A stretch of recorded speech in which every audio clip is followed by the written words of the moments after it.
Vice President for 2028. Sara Jud. Anong si Sara po yung napili? Kung i-compare sa ilaha, for me, mas okay si Sara. Dati pa Jud, kuan paki Sara Jud, paki Duterte Jud ko. Ito po yung the best na naging mo ni Sara. Para sa ko, kay, for me, mo to Jud nga di siya corrupt. And then, kuan, makita pod sa iyang, ang kasakupan niya mismo sa kuan, sa Davao, mas kuan kanang maayo ang ilang kuan ba kanang dungog bitaw.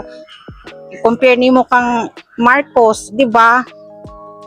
Kuan man jud kanang tawag ani kanang mo reflect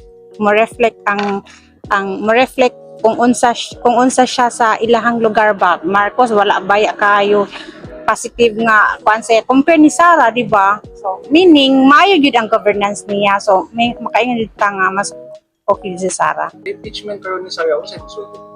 Kuan ko pabor. Jud ko pabor kay unfair man gud sila good kay nganong siyara out of sa ilaha tanan nganong siyara. So meaning maayo jud siya nganong, di ba?